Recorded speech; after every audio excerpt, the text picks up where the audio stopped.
ಏನು ಇವತ್ತು ಕಾಂಗ್ರೆಸ್ ಪಕ್ಷ ಯಾವಾಗಲೂ ಕೂಡ ಬಡವರ ಬಗ್ಗೆ ಕಾಳಜಿ ಇದ್ದಂಥ ಪಕ್ಷ. ಈ ದೇಶಕ್ಕೆ ಸ್ವಾತಂತ್ರ್ಯ ಬಲಿದಾನಗಳನ್ನು ಮಾಡಿ ಸ್ವಾತಂತ್ರ್ಯ ತಂದುಕೊಟ್ಟ ಪಕ್ಷ ಯಾವುದು ಅಂತ ಹೇಳಿದರೆ ಕಾಂಗ್ರೆಸ್ ಪಕ್ಷ. ಇವತ್ತು ಕಾಂಗ್ರೆಸ್ ಪಕ್ಷ ಈ ದೇಶ ಯಾವ ಪರಿಸ್ಥಿತಿಯಲ್ಲಿತ್ತು, ಈ ಪರಿಸ್ಥಿತಿಗೆ ಇವತ್ತು ರೀಚ್ ಆಗಬೇಕಾದ್ರೆ ಇದಕ್ಕೆ ಮೂಲ ಕಾರಣ ಕಾಂಗ್ರೆಸ್ ಪಕ್ಷ. ಅಭಿವೃದ್ಧಿಯ ವಿಚಾರದಲ್ಲಿ ಇಂಥ ಒಂದು ರಾಷ್ಟ್ರೀಯ ಪಕ್ಷ ಇವತ್ತು ನನ್ನನ್ನು ಗುರುತಿಸಿ ನನಗೆ ಇಲ್ಲಿ ಸ್ಪರ್ಧೆ ಮಾಡಲು ಒಂದು ಅವಕಾಶ ಮಾಡಿಕೊಟ್ಟಿದ್ದೆ. ಅದಕ್ಕಾಗಿ ನಾನು ಪ್ರಪ್ರಥಮವಾಗಿ ನಮ್ಮ ಪಕ್ಷದ ನಾಯಕರಾದಂತಹ ಅಧ್ಯಕ್ಷರಾದಂತಹ ಶ್ರೀಯುತ ಮಲ್ಲಿಕಾರ್ಜುನ ಖರ್ಗೆಯವರು, ಹಾಗೆಯೇ ಸೋನಿಯಾ ಗಾಂಧಿಯವರು, ರಾಹುಲ್ ಗಾಂಧಿಯವರು, ಪ್ರಿಯಾಂಕಾ ಗಾಂಧಿಯವರು, ವೇಣುಗೋಪಾಲ್ ಸರ್ ಅವರು, ಸುರ್ಜಿವಾಲಾ ಸರ್ ಅವರು, ಹಾಗೆ ಎಲ್ಲ ಕಾರ್ಯದರ್ಶಿಗಳು, ನಮ್ಮ ರಾಜ್ಯದ ಜನಪ್ರಿಯ ಮುಖ್ಯಮಂತ್ರಿಗಳಾದಂಥ ಸನ್ಮಾನ್ಯ ಸಿದ್ದರಾಮಯ್ಯನವರು, ಹಾಗೆ ಜನಪ್ರಿಯ ಉಪಮುಖ್ಯಮಂತ್ರಿಗಳಾದಂತಹ DK ಶಿವಕುಮಾರ್ ಅವರು, ಹಾಗೆ ನಮ್ಮ ಉಸ್ತುವಾರಿ ಸಚಿವರಾದಂತಹ ದಿನೇಶ್ ಗುಂಡೂರಾವ್ರವರು, ಎಲ್ಲ ಸಚಿವರು, ಜಿಲ್ಲೆಯ ಯಶಸ್ವಿ ನಾಯಕರು, ಈ ಜಿಲ್ಲೆಯ ಅಭಿವೃದ್ಧಿಯಲ್ಲಿ ತನ್ನದೇ ಆದ ಛಾಪನ್ನು ಮೂಡಿಸಿರುವಂತಹ ನಮ್ಮ ಹಿರಿಯ ನಾಯಕರಾದಂಥ ರಮಾನಾಥ್ ರೈ ಅವರು, ಅಭಯ್ ಚಂದ್ರ ಅವರು, ವಸಂತ್ ಬಂಗೇರ್ರವರು, ಹಾಗೆ ಪ್ರಸ್ತುತ ನಮ್ಮ ಶಾಸಕರಾಗಿ ಬಹಳ ಒಂದು ಉತ್ತಮ ರೀತಿಯಲ್ಲಿ ಕೆಲಸ ನಿರ್ವಹಿಸಿದಂಥ ಅಶೋಕ್ ರೈ ಅವರು, ಹಾಗೆ ನಮ್ಮ ಯುವ ನಾಯಕರುಗಳು ಮಿಥುನ್ ರೈ ಅವರು ಇರ್ಬೋದು, ಇನಾಯತ್ ಅಲಿ ಇರ್ಬೋದು, ಅಥವಾ ರಕ್ಷೀಶ್ವರಾಮ್ ಇರ್ಬೋದು, ನಮ್ಮ ನಾಯಕರುಗಳಾದಂಥ JR ಲೋಬೋ ಅವರು, ಹಾಗೆ ಐವನ್ ಡಿಸೋಜ್ ಅವರು, ಶಕುಂತಲಾ ಶೆಟ್ಟಿ ಅವರು, ಇವರೆಲ್ಲರಿಗೂ ನಾನು ಪ್ರಪ್ರಥಮವಾಗಿ ನನ್ನ ಹೃದಯಪೂರ್ವಕ ಧನ್ಯವಾದಗಳನ್ನು ಹೇಳಲು ಇಚ್ಛಿಸ್ತೇನೆ. ಅದರೊಟ್ಟಿಗೆ ನನಗೆ ಈ ರಾಜಕೀಯಕ್ಕೆ ಬರಬೇಕು, ಈ ಬಡವರ ಸೇವೆ ಏನಾದರೂ ಮಾಡಬೇಕಂದ್ರೆ ಇದಕ್ಕೆ ಮೂಲ ಕಾರಣ, ಪ್ರೇರಣೆ ಯಾರು ಅಂತ ಕೇಳಿದರೆ ನನ್ನ ಗುರುಗಳಾದಂಥ ಮಾನ್ಯ ಶ್ರೀಮಾನ್ B ಜನಾರ್ದನ್ ಪೂಜಾರಿ ಅವರು. ಈ ಒಂದು ದೇಶ ಕಂಡ ಪ್ರಬುದ್ಧ, ಪ್ರಾಮಾಣಿಕ, ನಿಸ್ವಾರ್ಥ ರಾಜಕಾರಣಿ. ಇವತ್ತು ಅವರು ಇಲ್ಲಿ MP ಆದರು, ಅದರ ನಂತರ ಕೇಂದ್ರದಲ್ಲಿ ಸಚಿವರಾಗಿದ್ದುಕೊಂಡು ಅವರು ಬಡವರ ಬಗ್ಗೆ ಗಮನದಲ್ಲಿ ಇಟ್ಕೊಂಡು ಅವರು ಮಾಡಿದಂಥ ಕೆಲಸ ಕಾರ್ಯಗಳು ಇವತ್ತು ಈ ದೇಶ ಯಾವತ್ತೂ ಮರೀಲಿಕ್ಕಿಲ್ಲ. ನಾನು ಅವರೊಟ್ಟಿಗೆ ಸುಮಾರು 1992ರಿಂದ ಅವರನ್ನು ಗಮನಿಸಿಕೊಂಡು ಅವರೊಟ್ಟಿಗೆ ಬೆಳೆದು ಬರ್ತಾ ಇದ್ದೇನೆ. ಅವರ ಪ್ರತಿಯೊಂದು ನಡೆನುಡಿಗಳನ್ನು ನಾನು ಗಮನಿಸ್ತಿದ್ದೇನೆ.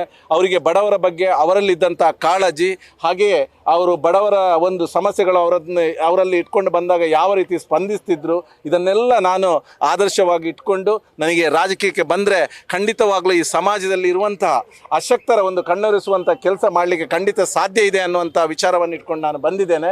ಅದರ ನಂತರ ಈಗ ಮಂಗಳೂರು ಯಾವ ರೀತಿ ನಾವು ಮಾಡಬೇಕು ಅನ್ನೋಂಥ ವಿಷನ್ ಏನು ಅಂತ ಕೇಳಿದರೆ, ನೀವು ನೋಡ್ತಾ ಇದ್ದೀರಿ, ಈ ಭಾರತವೇ ವೈವಿಧ್ಯತೆಯಲ್ಲಿ ಏಕತೆ ಇರುವಂಥ ದೇಶ. ಇವತ್ತು ನಮ್ಮ ಒಂದು ಸಂಸ್ಕೃತಿಯನ್ನು ಇಡೀ ವಿಶ್ವವೇ ನಮಗೆ ಗೌರವ ಕೊಡುತ್ತೆ. ಅದರಲ್ಲೂ ನಮ್ಮ ತುಳುನಾಡಿನ ಒಂದು ವೈಶಿಷ್ಟ್ಯಪೂರ್ಣವಾದಂಥ ಸಂಸ್ಕೃತಿ ಇದು ವಿಶ್ವಾದ್ಯಂತ ಎಲ್ಲರೂ ನಮಗೆ ಅತ್ಯಂತ ಗೌರವದಿಂದ ನಮ್ಮನ್ನು ನೋಡ್ತಾರೆ. ಇದನ್ನು ಉಳಿಸಿ ಬೆಳೆಸುವಂಥ ಒಂದು ಜವಾಬ್ದಾರಿ ನಮ್ಮಲ್ಲಿದೆ. ನಮ್ಮ ತುಳು ಸಂಸ್ಕೃತಿಗೆ ಬೇಕಾಗುವಂಥ ಏನು ಕೆಲಸ ಕಾರ್ಯಗಳು ಆಗಬೇಕು, ಇದನ್ನು ಮುಂದಿನ ದಿವಸಗಳಲ್ಲಿ ನಾವು ಮಾಡಲಿಕ್ಕಿದ್ದೇವೆ. ಅದರ ಒಟ್ಟಿಗೆ ಈ ಮಂಗಳೂರು ಅನ್ನುವಂಥ ದಕ್ಷಿಣ ಕನ್ನಡ, ಉಡುಪಿ ಜಿಲ್ಲೆಗಳು ಇವತ್ತು ಸಾಮರಸ್ಯದ ವೈಭವದಿಂದ ಇಲ್ಲಿ ನಾವು ಎಲ್ಲರೂ ಬದುಕೊಂಡು ಬಂದಿದ್ದಂಥ ಒಂದು ನಾಡು. ಆದರೆ ಇಲ್ಲಿ ಕೆಲವು ವರ್ಷಗಳಿಂದ ಏನೆಲ್ಲ ಆಗ್ತಾ ಇದೆ ಅನ್ನೋದು ನಿಮಗೆಲ್ಲರಿಗೂ ಗೊತ್ತಿದೆ. ಇದರಿಂದ ನಾವು ಕೈಗಾರಿಕೆಗಳನ್ನು ಕಳೆದುಕೊಳ್ತಾ ಇದ್ದೇವೆ. ಅಭಿವೃದ್ಧಿ ಪೂರ್ವಕವಾದ ಕೆಲಸಗಳು ಇಲ್ಲಿ ನಡೀತಾ ಇಲ್ಲ. ಸುಮಾರು 30-33 ವರ್ಷಗಳಿಂದ ನೀವು ನೋಡ್ತಾ ಇದ್ದೀರಿ. ಕಾಂಗ್ರೆಸ್ ಪಕ್ಷ ಇಲ್ಲಿ MP ಗಳನ್ನು ಪಡೆದಿರುವಾಗ ಶ್ರೀನಿವಾಸ್ ಮಲ್ಯರ್ ಅಂತ ಅವರಿದ್ದು, ನಾನು ಇವತ್ತು ಬಂದ ತಕ್ಷಣ ಹೋಗಿ ಅವರಿಗೆ ಹೂವಿನ ಮಾಲೆಯನ್ನು ಹಾಕಿದೆವು. ಅತ್ಯಂತ ಗೌರವದಿಂದ ಈ ಕೆಲಸ ಮಾಡಿದೆವು. ಇವತ್ತು ನೀವು ಇಲ್ಲಿ ನಿಂತಿದ್ದೀರಿ, ಯೋಧರಿಗೆ ಬಂದು ನಾವು ಸಲ್ಯೂಟ್ ಹೊಡೆದೆವು ಇಲ್ಲಿ. ಯಾಕೆ ಅಂತ ಹೇಳಿದರೆ, ಇವರು ನಮ್ಮ ದೇಶವನ್ನು ರಕ್ಷಣೆ ಮಾಡುವಂಥವ್ರು.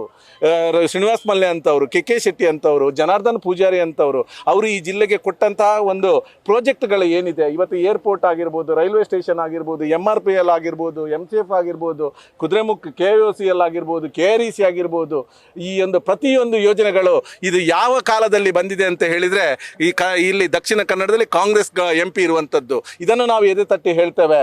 ನಾವು ನಿಮ್ಮಲ್ಲಿ ಪ್ರಶ್ನಿಸ್ತೇವೆ. ನೀವು 91ರಿಂದ ಇಲ್ಲಿ ಆಡಳಿತದಲ್ಲಿ ನಿಮ್ಮ MP ಗಳನ್ನು ಕೊಟ್ರಿ. ನೀವು ಧನಂಜಯ ಕುಮಾರ್ ಅವರಿದ್ರು ಇಲ್ಲಿ, ಹಾಗೆ ಸದಾನಂದ ಗೌಡ್ರವರಿದ್ದರು, ನಳಿನ್ ಕುಮಾರ್ ಕಟೀಲ್ ಅವರಿದ್ದರು, ಬೇರೆ ಬೇರೆ ಜನ MP ಗಳನ್ನು ನೀವು ಬದಲಾವಣೆ ಮಾಡ್ತಾ ಬಂದ್ರಿ. ಆದರೆ ನಾವು ಇಂಥ ಒಂದು ಪ್ರಾಜೆಕ್ಟನ್ನು ಈ ಜಿಲ್ಲೆಗೆ ಕೊಟ್ಟಿದ್ದೇವೆ ಅಂತ ಎದೆ ತಟ್ಟಿ ಹೇಳುವಂಥ ಒಂದು ಪ್ರಾಜೆಕ್ಟ್ ಇದ್ದರೆ ನೀವು ಅದನ್ನು ನಮಗೆ ತೋರಿಸಿ ಅಂತ ನಾನು ಈ ಹೊತ್ತಿನಲ್ಲಿ ಹೇಳಲಿಕ್ಕೆ ಇಚ್ಛಿಸ್ತೇನೆ. ಬಿಜೆಪಿ ಹಿಂದುತ್ವ ಮತ್ತು ಅಭಿವೃದ್ಧಿ ವಿಚಾರಧಾರೆಗಳು ಯಾವ ಸಿದ್ಧಾಂತವನ್ನು ಇಟ್ಕೊಂಡು ತಾವು ಚುನಾವಣೆ ಎದುರಿಸ್ತಾರೆ ನೋಡಿ, ನಾನು ಇಲ್ಲಿ ಹೇಳಲಿಕ್ಕೆ ಇಚ್ಛಿಸ್ತೇನೆ. ಇವತ್ತು ಈ ಚುನಾವಣೆ ಅನ್ನೋದು ಪ್ರಜಾಪ್ರಭುತ್ವದ ಹಬ್ಬ. ಇದನ್ನು ನಾವು ಎಲ್ಲರೂ ಒಂದು ಹಬ್ಬವನ್ನು ಯಾವ ರೀತಿ ಆಚರಣೆ ಮಾಡಬೇಕು ಆ ರೀತಿಯಲ್ಲಿ ಆಚರಣೆ ಮಾಡಬೇಕು. ನಾವು ಜನರ ಭಾವನೆಗಳೊಟ್ಟಿಗೆ ಆಟ ಆಡೋದು ಬೇಡ. ಅಭಿವೃದ್ಧಿಯ ವಿಚಾರಗಳನ್ನು ಇಟ್ಕೊಂಡು ನಾವು ಚುನಾವಣೆಯನ್ನು ಎದುರಿಸುವ. ಯಾರು ನಾನು ಮಾನವ ಧರ್ಮಕ್ಕೆ ಅತ್ಯಂತ ಗೌರವ ಕೊಡುವಂಥ ವ್ಯಕ್ತಿ ನಾನು. ಜಾತಿ ಮತ ಧರ್ಮ ಯಾರು ಕೂಡ ಇಂಥ ಜಾತಿಯಲ್ಲಿ ಹುಟ್ಟಬೇಕು ಇಂಥ ಧರ್ಮದಲ್ಲಿ ಹುಟ್ಟಬೇಕು ಅಂತ ಅರ್ಜಿ ಹಾಕಿ ಹುಟ್ಟಿದವರಲ್ಲ. ಬ್ರಹ್ಮಶ್ರೀ ನಾರಾಯಣ ಗುರುಗಳನ್ನು ನಾವು ನೋಡಿದ್ದೇವೆ, ಕುವೆಂಪು ಅವರನ್ನು ನೋಡಿದ್ದೇವೆ, ಸರ್ವಜ್ಞರವರನ್ನು ನೋಡಿದ್ದೇವೆ. ಇವರೆಲ್ಲರ ಏನು ಒಂದು ಇವರ ಹಿತವಚನಗಳನ್ನು ನಾವು ಕೇಳಿದ್ದೇವೆ. ಎಲ್ಲರ ಒಂದು ಶಾಂತಿಯ ತೋಟವನ್ನು ಸ್ಥಾಪಿಸುವಂಥ ಇದರಲ್ಲಿ ಇವರೆಲ್ಲ ಕೆಲಸ ಮಾಡಿರುವಂಥದ್ದು.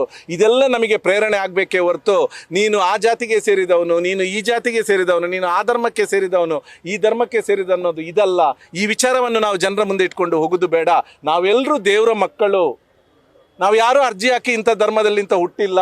ಪ್ರತಿಯೊಂದು ಜಾತಿ ಧರ್ಮವನ್ನು ನಾವು ಗೌರವಿಸಿಕೊಂಡು ಮುನ್ನುಗ್ಗುವ. ಅದರ ನಂತರ ಈ ದಕ್ಷಿಣ ಕನ್ನಡ ಜಿಲ್ಲೆ ಇವತ್ತು ಏನಿದೆ ಸಾಮರಸ್ಯಕ್ಕೆ ಒಂದು ಪೆಟ್ಟಿ ಇಲ್ಲಿ ಬಿದ್ದಿದೆ. ಇದರಿಂದ ಇಲ್ಲಿಗೆ ಕೈಗಾರಿಕೆಗಳು ಬರೋದ್ರಲ್ಲಿ ನಾವು ವಂಚಿತರಾಗಿದ್ದೇವೆ. ನಮ್ಮ ಮಕ್ಕಳಿಗೆ ಇಲ್ಲಿ ವಿದ್ಯಾವಂತರಾಗ್ತಾರೆ, ಆದರೆ ಅವರಿಗೆ ಉದ್ಯೋಗ ಬೇಕು ಅಂತಾದರೆ ಬೇರೆ ನಗರಗಳಿಗೆ ಅಥವಾ ಪರದೇಶಗಳಿಗೆ ಹೋಗಬೇಕಾಗಿದೆ. ಇದರಿಂದ ಯಾರು ತೊಂದರೆ ಅನುಭವಿಸ್ತಿದ್ದಾರೆ ಅಂದರೆ ಅವರ ವಯೋವೃದ್ಧ, ಅವರ ಪೇರೆಂಟ್ಸ್ಗಳು, ತಂದೆ ತಾಯಿಯಂದಿರು. ಆ ಮಕ್ಕಳನ್ನು ಅಷ್ಟು ಒಳ್ಳೆಯಲ್ಲಿ ಓದಿಸಿ ಅವರೊಟ್ಟಿಗೆ ಒಂದು ಜೀವನ ನಡೆಸಲಿಕ್ಕೆ ಪಾಪ ಅವರು ಅದರಿಂದ ವಂಚಿತರಾಗ್ತಾ ಇದ್ದಾರೆ. ಈ ಅಪ್ಪ ಮಕ್ಕಳು ಅವರು ಒಟ್ಟಿಗೆ ಬದುಕುವಂಥ ಒಂದು ಸನ್ನಿವೇಶ ಉಂಟಾಗಬೇಕಾದ್ರೆ ಇದರಿಂದ ಹೊರಗಡೆ ಬಂದು ನಾವು ಕೈಗಾರಿಕೆಗಳಲ್ಲಿ ಸ್ಥಾಪನೆ ಆಗಬೇಕು. ಅದರೊಟ್ಟಿಗೆ ನಮ್ಮ ಮಕ್ಕಳಿಗೆ ಇಲ್ಲಿ ಉದ್ಯೋಗ ಸಿಗುತ್ತೆ. ಎಲ್ಲರೂ ಕುಟುಂಬದಲ್ಲಿ ಒಟ್ಟಾಗಿ ಸಾಮರಸ್ಯದಿಂದ ಬಾಳುವಂಥ ಒಂದು ಸನ್ನಿವೇಶ ಇಲ್ಲಿ ಸೃಷ್ಟಿ ಮಾಡಲಿಕ್ಕೆ ನಾವು ಕಟಿಬದ್ಧರಾಗಿ ನಾವು ದುಡಿತೇವೆ ಅಂತ ಹೇಳಲಿಕ್ಕೆ ಇಚ್ಛಿಸ್ತಾರೆ. ಈಗ ದಕ್ಷಿಣ ಕನ್ನಡ ಜಿಲ್ಲೆಯನ್ನು ಒಂದು ಹಿಂದುತ್ವದ ಭದ್ರಕೋಟೆ, ಬಿಜೆಪಿಯ ಭದ್ರಕೋಟೆ ಹೀಗೆಲ್ಲ ಹೇಳ್ತಾರೆ. ಇದನ್ನು ಭೇದಿಸುವುದಕ್ಕೆ ಪದ್ಮರಾಜ್ ಅವರು ಹೇಗೆ ನಾರಾಯಣ ಗುರುಗಳ ತತ್ವ ಸಿದ್ಧಾಂತವನ್ನು ಮುಂದಿರಿಸಿ ಚುನಾವಣೆಯಲ್ಲಿ ಎದುರಿಸ್ತಾರೆ? ಒಂದೇ ಜಾತಿ, ಒಂದೇ ಮತ, ಒಂದೇ ದೇವರು.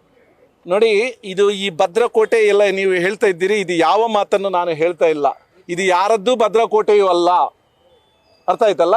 ನಾನೀಗ ಸುಮಾರು 3-4 ತಿಂಗಳಿಂದ, ನಾನು 2-3 ವರ್ಷದಿಂದ ಈ ಜಿಲ್ಲೆಯ ಪ್ರತಿಯೊಂದು ಊರುಗಳಲ್ಲಿ ನಾನು ಸುತ್ತಾ ಇದ್ದೇನೆ. ವಿಶೇಷವಾಗಿ 3-4 ತಿಂಗಳಿಂದ ನಾನು ನನ್ನನ್ನು ಹಲವಾರು ಕಾರ್ಯಕ್ರಮಗಳಿಗೆ ಕರೀತಾ ಇದ್ದರು. ಏನು ಜನಗಳಿಗೆ ಪ್ರೀತಿಯನ್ನು ಕೊಟ್ಟಾಗ ಆ ಪ್ರೀತಿ ನಮ್ಮನ್ನು ಖಂಡಿತ ಅವರು ನಮ್ಮನ್ನು ಮರೆಯುವುದಿಲ್ವಂತ ಒಂದು ಭರವಸೆ ನನಗಿದೆ. ಯಾಕೆಂದರೆ ನಾನು ಹೋಗ್ತಾ ಇದ್ದೇನೆ, ಜನರು ನನ್ನನ್ನು ಕಾಣುವಂಥ ಒಂದು ಪ್ರೀತಿ ವಿಶ್ವಾಸ.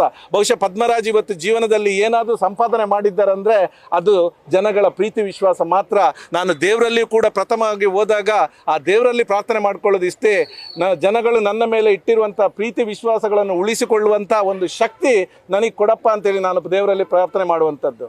ಆದ್ದರಿಂದ ಇದು ಯಾರ ಭದ್ರಕೋಟೆಯಲ್ಲ. ಮಾನವ ಧರ್ಮ ಅನ್ನೋದು ಏನಿದೆ, ಬ್ರಹ್ಮಶ್ರೀ ನಾರಾಯಣ ಗುರುಗಳು ಏನಿದ್ದಾರೆ, ಬಸವಣ್ಣನವರು ಏನಿದ್ದಾರೆ, ಅಂಬೇಡ್ಕರ್ ಅವರು ಏನಿದ್ದಾರೆ, ಪ್ರತಿಯೊಬ್ಬರ ಚಿಂತನೆಗಳನ್ನು ನಾವು ಮುಂದಿಟ್ಕೊಂಡು ಜನರ ಹತ್ರ ಹೋಗ್ತೇವೆ. ಈಗ ನಾವೊಂದು ಒಳ್ಳೆಯ ಒಂದು ಸಮೃದ್ಧವಾದಂಥ ಜಿಲ್ಲೆಯನ್ನು ಇಲ್ಲಿ ಕಟ್ಟಬೇಕು. ಆ ಮುಖಾಂತರ ಇವತ್ತು ಭಾರತ ದೇಶದಲ್ಲಿ ಒಂದು ಸದೃಢ ಬಲಿಷ್ಠ ಜಿಲ್ಲೆ ದಕ್ಷಿಣ ಕನ್ನಡ ಜಿಲ್ಲೆ ಮುಂದಿನ ದಿನಗಳಲ್ಲಿ ಆಗಲಿಕ್ಕಿದೆ. ಆ ಮುಖಾಂತರ ಭಾರತ ವಿಶ್ವಗುರು ಆಗಿ ಕಂಗೊಳಿಸುವ ದಿನ ದೂರ ಇಲ್ಲ ಅಂತ ನಾನು ಹೇಳಲಿಕ್ಕೆ ಇಚ್ಛಿಸ್ತೇನೆ. ಧನ್ಯವಾದಗಳು. ನ್ಯೂಸ್ ಫಸ್ಟ್ ನಿರ್ಭೀತಿಯಿಂದ ನಿಮ್ಮ ಪರವಾಗಿ.